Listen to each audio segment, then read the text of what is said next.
If you want to unravel the secrets and the true story behind the rise and fall of Rome, go ahead and hit that like button, share with fellow history lovers, and subscribe to the channel so you don't miss this epic journey. Have you ever paused to contemplate the true essence of time?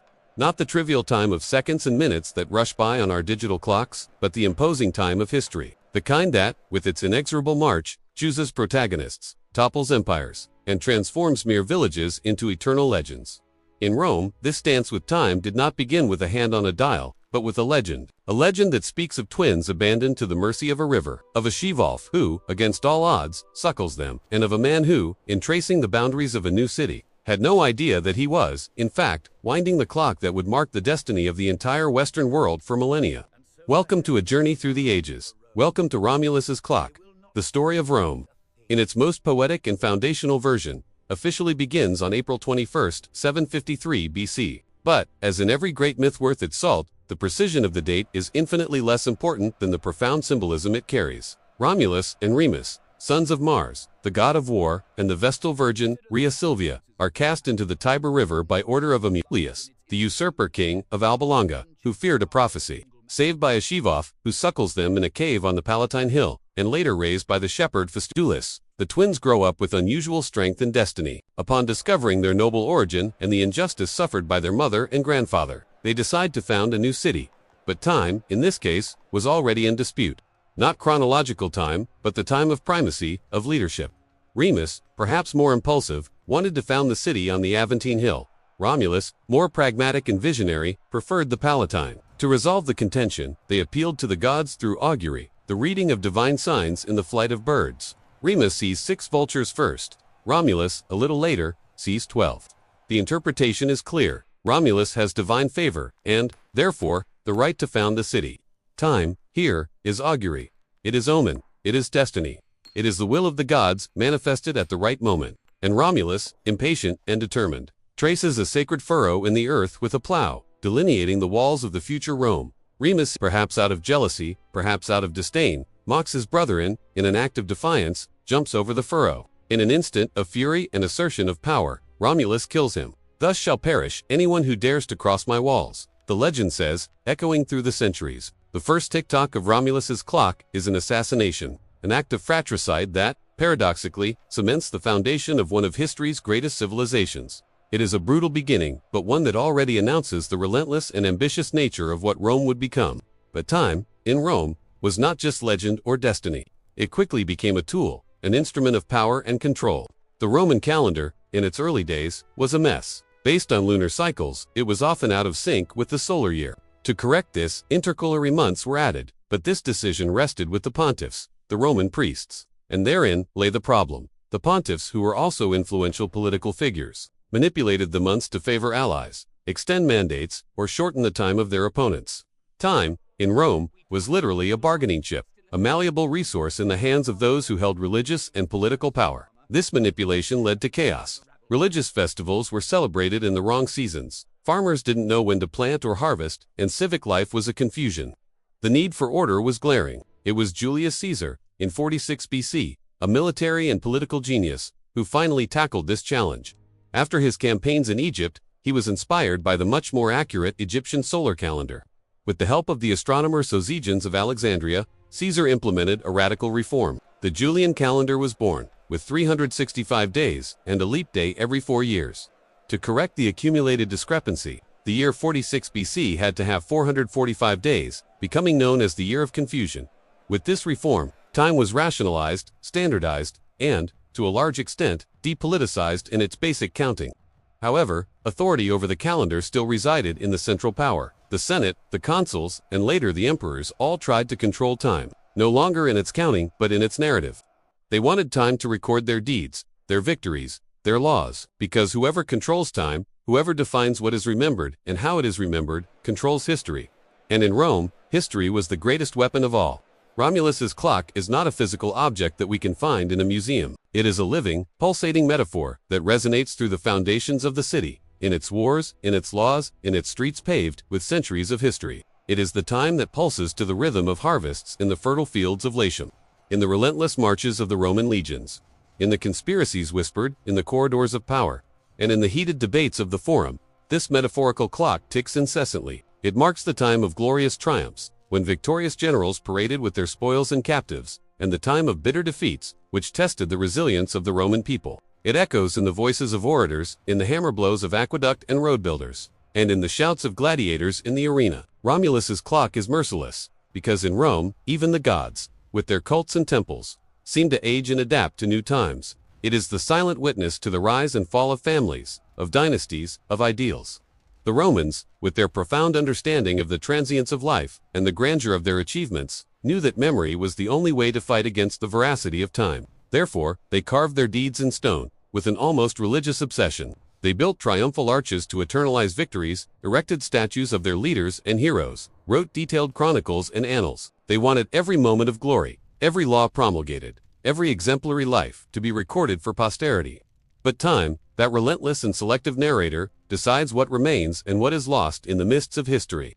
Many names, many stories, many deeds were lost forever, swallowed by oblivion or destruction. Others, however, like those of Caesar, Augustus, Cicero, Nato, Marcus Aurelius, echo to this day, their voices and legacies spanning millennia. What survives is not just what was done, but what was remembered, what was deemed worthy of being transmitted. And, in this complex game between doing and remembering, time is the final editor, the supreme curator of history. It decides which pages will be turned and which will be read and reread by future generations. Romulus's clock, once wound, does not stop. It continues to mark the centuries, the eras, the empires, the crises, and the transformations. And, in the next part of our journey, we will hear the second tick-tock, perhaps the most turbulent, the time of the Republic, the time of class struggles, of conquests that made Rome grow exponentially, but which also sowed the seeds of its own destruction. We will see how the time of politics, ambitions, and internal crises begins to accelerate Romulus's clock towards an inevitable destiny. Until then, remember, in Rome, time was never just a counter of hours. It was the true emperor, the silent architect of everything. The time of the Republic, conquests, conflicts, and the seed of change. If the first tick-tock of Romulus's clock was the sound of foundation and myth, the second is the echo of a revolution that reverberated for centuries. After a period of approximately 2.5 centuries under the rule of kings, many of them of Etruscan origin, Rome, around 509 BC, decided that the time of monarchy had come to an end. The legend of Tarquin the Proud, the last king, and the outrage suffered by Lucretia, a Roman noblewoman, catalyzed a popular fury that swept away royalty and gave way to a new and audacious era, the Roman Republic. This was not a mere superficial political adjustment. It was a fundamental redefinition of the very concept of power, citizenship, and how time should be managed and shared. Power, once concentrated in the hands of a single monarch, was now distributed, in theory, among annually elected magistrates, with the Senate, composed of the heads of the most influential families, emerging as its pulsating heart and guardian of tradition. But this distribution, far from signifying immediate peace, inaugurated a new and complex arena for the eternal dispute over the control of time and the destiny of Rome. The Republic was born under the sign of struggle, a multifaceted struggle, not only against external enemies surrounding the young city, but, and perhaps more crucially, against internal tensions that threatened to tear apart its very social fabric. Patricians and plebeians, the two great social classes of Rome, were in constant friction, a dichotomy that would shape the first Republican centuries. The patricians, the aristocratic elite who traced their lineage back to the city's founders, held a monopoly on political power, religion, and the interpretation of laws. They were the consuls, the senators, the pontiffs. The plebeians, the vast majority of the population, composed of farmers, artisans, merchants, and soldiers, were citizens, but without a real voice, without access to the highest majesties, and often oppressed by crushing debts and a lack of legal protection against the abuses of the powerful. Time, for the plebeians, was a burden of injustice and deprivation. For the patricians, a guarantee of hereditary privileges and unquestionable control. But Romulus's clock did not stop, and the pressure for change and greater equity was inevitable and growing. The secessions of the plebs were crucial and ingenious moments in Roman history, demonstrations of popular power that forced the elite to yield.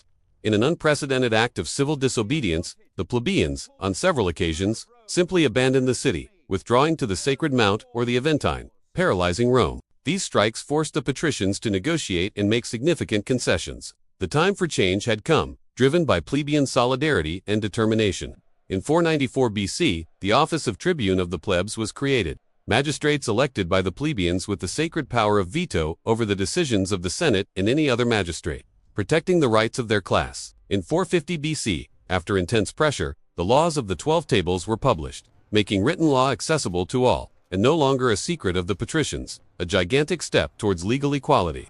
In 367 BC, the Licinian Sextian laws finally allowed plebeians to become consuls, opening the doors to the highest magistracies. These conquests were not swift. They unfolded over centuries, a testament to Rome's persistence, negotiating ability, and remarkable adaptability. The time of the Republic was, above all, the time of legal and social evolution, a slow but constant adjustment of the gears of power, which, ironically, strengthened the Republic by making it more inclusive.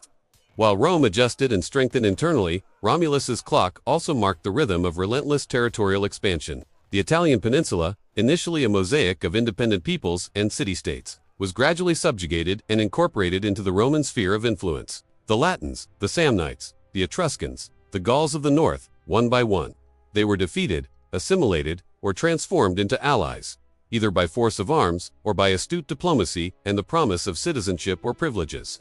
But the true test of fire, the challenge that would define Rome's destiny as a Mediterranean power, came with Carthage. The Punic Wars, a series of 3 epic conflicts that spanned over a century from 264 BC to 146 BC, were a watershed. Rome and Carthage, two maritime and commercial powers with hegemonic ambitions, fought for control of the Mediterranean, a clash that would decide which civilization would dominate the Western world.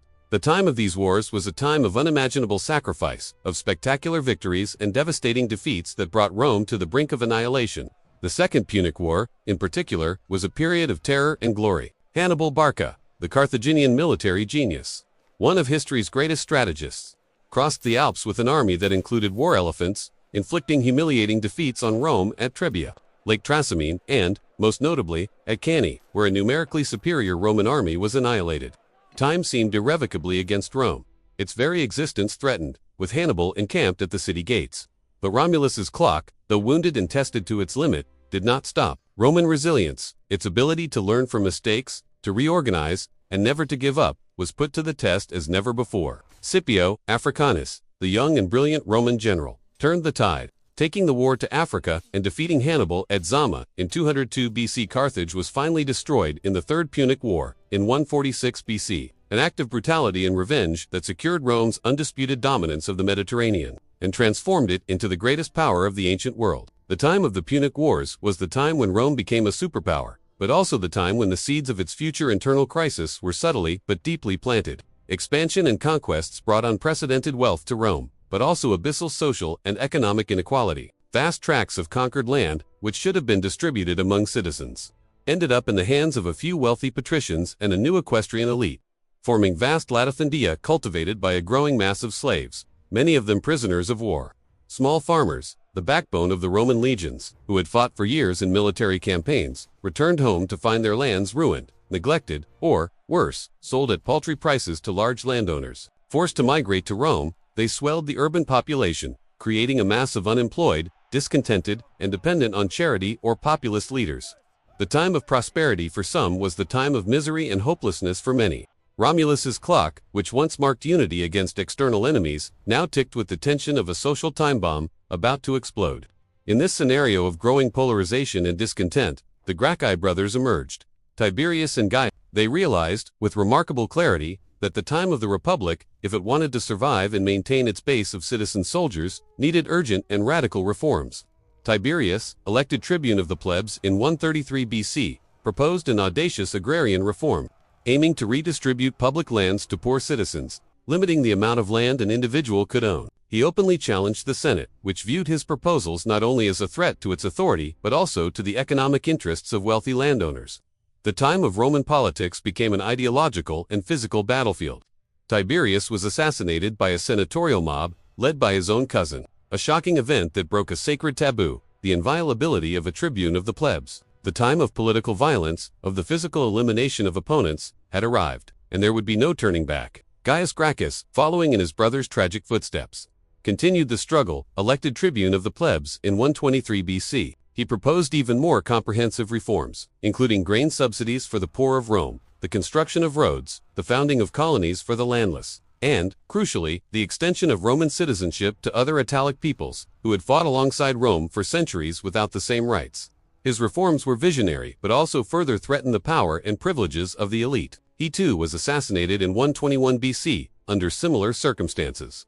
after the Senate issued a senatus consultum ultimum, a kind of martial law authorizing the elimination of public enemies. The Gracchi brothers, though unsuccessful in life and brutally silenced, revealed a brutal and undeniable truth. The time of the Republic, in its traditional form, was running out. The institutions that had served a small city-state well were incapable of dealing with the vast empire and its complex social, economic, and political tensions.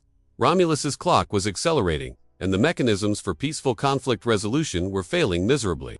The death of the Gracchi opened the doors to an era of ambitious generals and professional armies, loyal to their commanders, no longer to the Republic. Marius and Sulla, Pompey and Caesar, these names would mark the next chapter, where the time of the Republic would be measured no longer by laws and debates in the Forum, but by swords, legions, and bloody civil wars. Personal loyalty would supplant loyalty to the state, and military force would become the ultimate arbiter of power. The time of the Republic, which began with the promise of freedom and participation, was transforming, inexorably, into the time of civil war and disguised tyranny.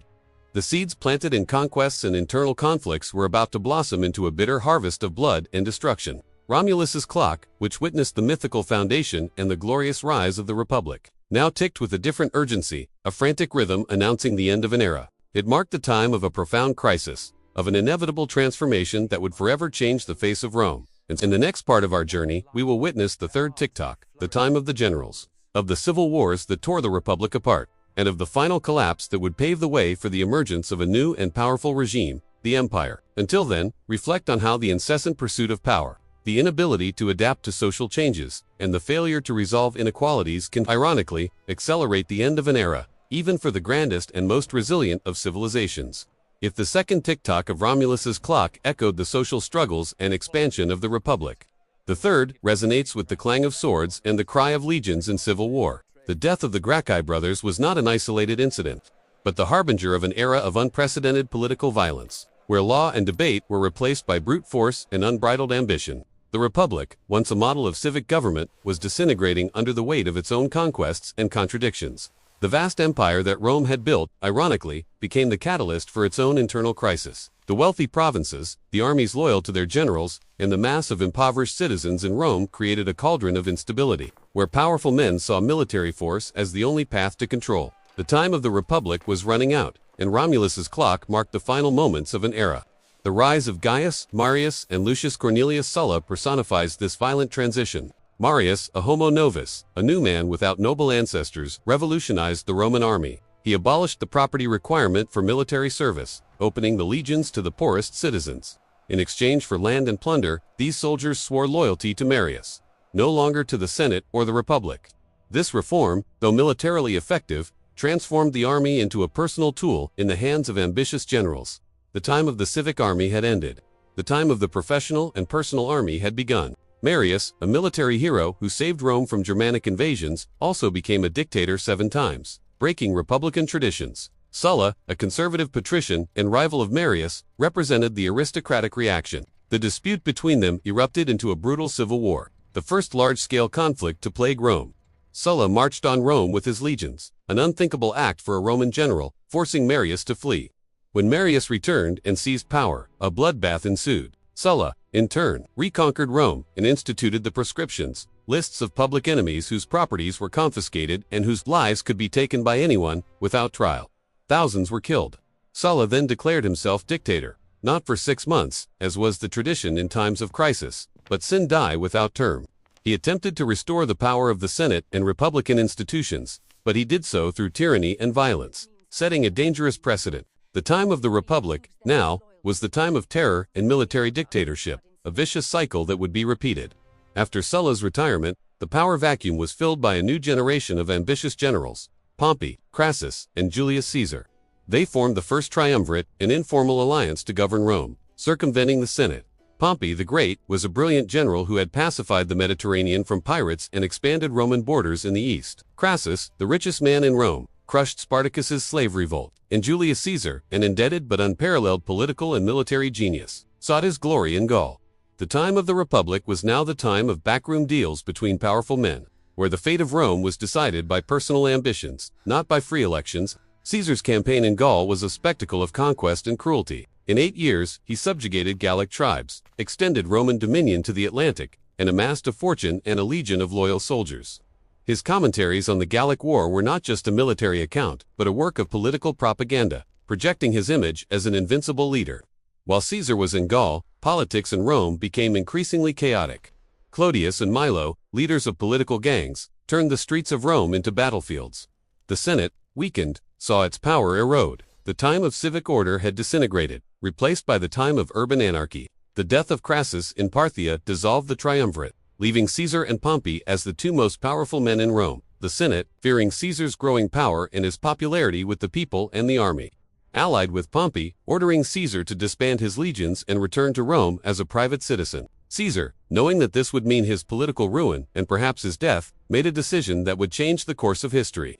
In 49 BC, he crossed the Rubicon River, the boundary separating his province from Italy, with his legions, uttering the famous phrase, Alia iacta est, the die is cast. The time of civil war had returned, and this time it would be a conflict that would engulf the entire Roman world. The civil war between Caesar and Pompey was fought everywhere, in Italy, Greece, Africa, and Egypt. It was a war between two titans, each with loyal legions and vast support. The Battle of Pharsalus in 48 BC was the decisive confrontation, where Caesar, despite being outnumbered, defeated Pompey. Pompey fled to Egypt, where he was assassinated. Caesar, now the most powerful man in the Roman world, returned to Rome as dictator. He implemented comprehensive reforms. He reformed the calendar, granted citizenship to many provincials, founded colonies for his veterans, and attempted to restore order. But his ambition and his disregard for republican forms were evident. He accumulated titles and honors, becoming dictator for life. The time of the Republic, with its ideals of liberty and shared government, was dying under the weight of a single man. The concentration of power in Caesar's hands alarmed the Republican senators, who saw in him a threat to the very existence of the Republic. On March 15, 44 BC, on the Ides of March, a group of senators, including Brutus and Cassius, assassinated Julius Caesar in the Senate. They believed they were saving the Republic, but, in reality, they only hastened its end. The time of political violence had become endemic. Caesar's death did not restore the Republic. It plunged Rome into another decade of civil wars. Romulus's clock now beat a mournful rhythm for the old order. After Caesar's assassination, the power vacuum was contested by Mark Antony, his loyal general, and Octavian, his young and unexpected heir. Together with Lepidus, they formed the Second Triumvirate, an alliance to avenge Caesar and divide power. The proscriptions returned, and thousands of opponents were killed, including the great orator Cicero, whose head and hands were displayed in the Forum. The Battle of Philippi, in 42 BC, saw the triumvirs defeat Caesar's assassins, Brutus and Cassius. But the alliance between Antony and Octavian was fragile. Antony allied with Cleopatra, the Queen of Egypt, and Octavian, with his political cunning, portrayed him as a traitor who wanted to move the capital to Alexandria. The final war of the Republic was fought between Octavian and the alliance of Mark Antony and Cleopatra. The Battle of Actium, in 31 BC, was a decisive victory for Octavian. Antony and Cleopatra fled to Egypt and committed suicide. With their deaths, Octavian became the sole man in charge of the Roman world. He had won the civil wars, but at an immense cost. The Republic was exhausted, torn apart by a century of conflicts. The Roman people yearned for peace and stability, even if it meant the end of republican liberty. The time of the Republic had completely run out. Romulus's clock, which began with myth and foundation, and passed through the expansion and social conflicts of the Republic, now marked the end of an era and the beginning of another. Octavian, with unparalleled political intelligence, did not declare himself king or dictator. He presented himself as the restorer of the Republic, the peacemaker. But, behind the appearances, he consolidated unprecedented power, becoming the princeps, the first citizen. He adopted the title of Augustus, the Venerable. The time of the Republic had died, and the time of the Empire had been born. And, in the next and final part of our journey, we will witness the fourth and ultimate tick-tock, the time of the Empire, of the Pax Romana, of glory and decadence, and how Romulus's clock, after centuries of operation, finally stopped. Until then, reflect on how human ambition, the failure of institutions, and the pursuit of order can, paradoxically, lead to the loss of liberty and the radical transformation of a civilization. When Octavian entered Rome as the sole commander of the Roman world in 31 BC, he knew he could not repeat the mistakes of his adoptive father, Julius Caesar. Caesar had been assassinated precisely for overtly accumulating power, for challenging republican forms, and for making too many enemies among the senators. Octavian was different. He was more patient, more calculating, more politically astute. He understood that the Roman people, exhausted after decades of civil wars, did not want a king, but they craved peace. And he would give them peace, but on his own terms. In 27 BC, he performed a masterful theatrical gesture. He formally returned power to the Senate. The senators, relieved and grateful, in turn granted him extraordinary powers and the title of Augustus, the Venerable. Thus was born the Principate, the imperial regime disguised as a restored republic. The time of empire had begun, not with a proclamation of tyranny, but with a brilliant enactment of republican humility. Augustus reigned for 44 years, the longest reign in Roman history. During this period, he transformed Rome from a city of bricks into a city of marble, as he himself boasted. He built temples, theaters, aqueducts, and roads. He reorganized the army, creating a Praetorian Guard loyal to the emperor and establishing defined and defended borders. He reformed the provinces, combated corruption, and fostered a culture of artistic and literary excellence that would become known as the Golden Age of Latin literature. Virgil, Horace, Ovid, Livy, these immortal names flourished under the patronage of Augustus and his friend Maecenas. The time of Augustus was a time of consolidation, construction, and the affirmation of an imperial identity that would serve as the model for all his successors. Romulus's clock, now transformed into an imperial timepiece, beat with a regularity and strength that made it seem as though Rome would last forever. The Pax Romana, this period of approximately 2 centuries of relative internal peace and prosperity, was the zenith of Roman civilization. The roads that crisscrossed the empire from end to end, facilitating trade and communication, are a perfect symbol of this era. Rome was not merely a city. It was a system, a network of cities, provinces, and frontiers that operated with admirable efficiency. Citizens from diverse cultures, from Britannia to Syria, from Morocco to Romania, shared common laws, a common currency, and a common language. Latin, Roman law, with its sophistication and comprehensiveness, regulated the lives of millions of people in ways never before seen. Trade flourished. Spices from the east, grain from Egypt, metals from Hispania, glass from Syria. Everything circulated across the Mediterranean. The Mare Nostrum, our sea, as the Romans proudly called it. The time of the Pax Romana was the time when the ancient world came closest to the idea of a global civilization, united by common values, laws, and ambitions. However, even during the Pax Romana, Romulus's clock carried within its gears the seeds of future problems. The question of imperial succession, for example, was never clearly and transparently resolved.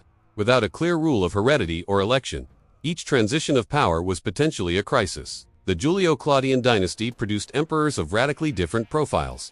Tiberius, Augustus's successor, was competent but paranoid, governing increasingly through terror in the later years of his reign. Caligula, who followed, began with promises and quickly descended into cruelty and extravagance, being assassinated by his own Praetorian Guard after just 4 years in power. Claudius, his successor, was a scholar and capable administrator, often underestimated and manipulated by his own family. And Nero, the last of the Julio-Claudians, started well and ended in infamy, blamed for the Great Fire of Rome and persecutor of early Christians, before being abandoned by all and forced to commit suicide. The time of the empire, even in its moments of greatest glory, was always accompanied by the shadow of abuse of power and latent instability. After the turbulent year of the 4 emperors in 69 AD, the Flavian dynasty brought new stability.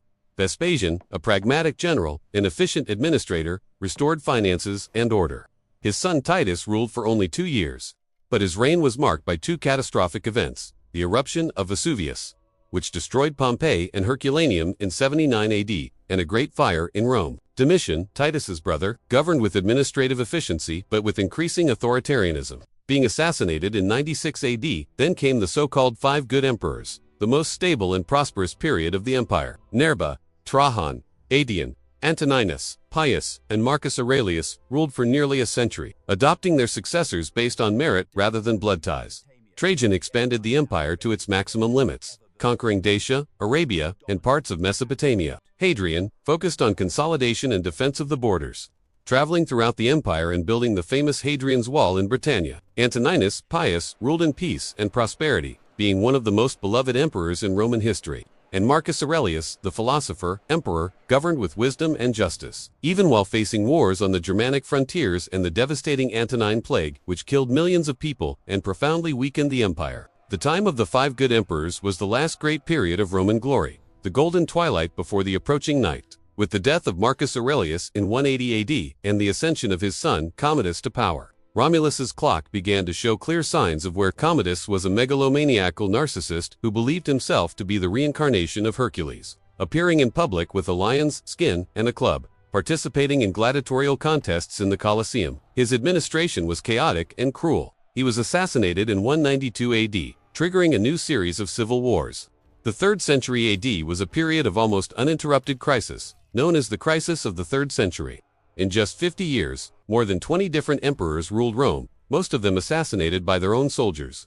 The borders were under constant pressure from Germanic tribes in the north and the newly resurgent Sasanian Persian Empire in the east. The economy was in tatters, with rampant inflation, currency debasement, and disruption of trade. The population declined due to wars, plagues, and famine. The time of the empire, which had once been one of expansion and glory, had become a time of desperate defense, fragmentation, and survival. Romulus's clock, now, creaked and stumbled, its gears rusted by the weight of simultaneous crises. Diocletian, who ascended to power in 284 AD, attempted to stabilize the empire with radical and courageous reforms. He divided the empire into 2 parts, west and east, creating the Tetrarchy, a system of government with 4 emperors, 2 senior and 2 junior, to better administer and defend the vast frontiers. He reformed the army, the economy, and the administration. He persecuted Christians in a final, brutal attempt to restore traditional religious unity. But the Tetrarchy was inherently unstable, and after Diocletian's abdication in 305 AD, the system quickly degenerated into more civil wars.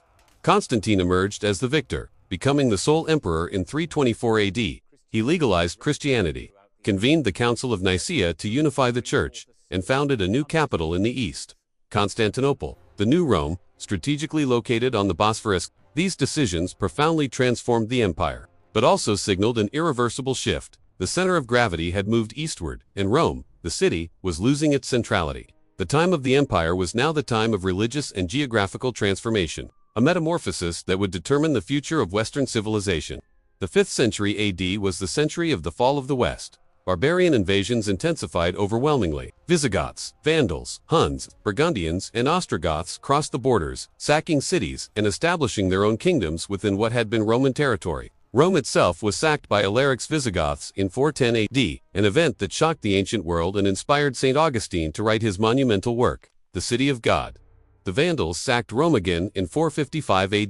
The central administration collapsed. The army, increasingly composed of barbarian mercenaries, obeyed its own generals, not the emperor. Cities shrank, trade withered, and the urban culture that had defined Roman civilization retreated before a growing ruralization. Romulus's clock was stopping, 1 gear at a time. In 476 AD, the Germanic general Odoacer deposed the last Western Roman emperor, the young Romulus Augustulus, a name that carried the cruel irony of history, the name of the founder and the title of the first emperor reunited in the last. Odoacer did not proclaim a new emperor. He simply sent the imperial insignia to Constantinople, recognizing the Eastern emperor as the only legitimate one. The Western Roman Empire had come to an end, not with a great apocalyptic battle, but with an almost mundane bureaucratic gesture. Romulus's clock had stopped, but its echo, its legacy, would never be silenced. Roman law underpins our legal systems. Latin evolved into Portuguese, Spanish, French, Italian, and Romanian.